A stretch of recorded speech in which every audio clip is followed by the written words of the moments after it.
Okey bang, boleh cerita sikit kereta dekat sebelah abang ni. Kereta apa ni bang? Okey, kereta daripada model Mazda 3 telah diubah suai menjadi konsep VIP style. Custom untuk skirting ni kita dah buat lebar sikit. So bila dia lowered dia lebih flat lah. Untuk lampu kita dah custom kepada RGB dan kita dah letak mata lampu Sakura yang ada lampu juga. Logo Sakura ada lampu. Okay, untuk rim kita masukkan saiz 20 inci, 20 lebar inci? 8.5, saiz tayar dalam 225, 30, 20. So far kalau kita dah set up ni sebenarnya boleh lagi bikin dalam 21 lah kalau kata kita nak cuba. Incoming kita punya projek. Tapi kita padankan dengan side skirt kita custom supaya dia nampak lebih labur.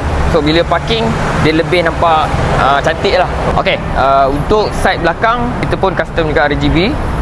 Exhaust kita custom design macam Thai punya look.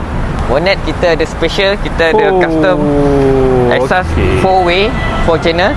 So kita buat design Sakura sebab kereta ni lebih banyak main konsep bunga VIP lah. Compressor kita pakai 3 biji, 1 double. So tank kita tambah lebih kurang 6 tank.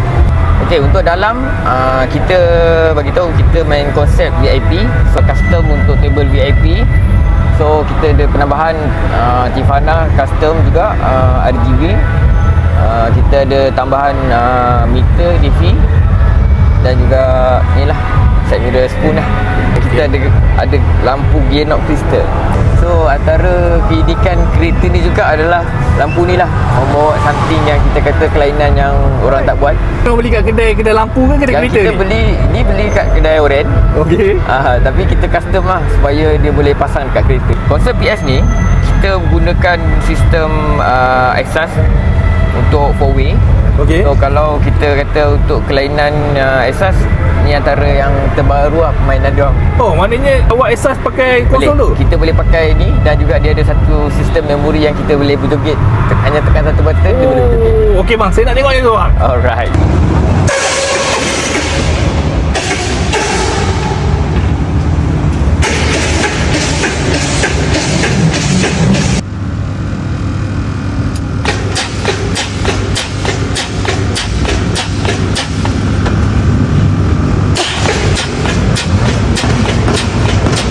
Apa lagi next project untuk kereta ni? Okay, untuk next project maybe kita akan buat something mungkin tambah audio.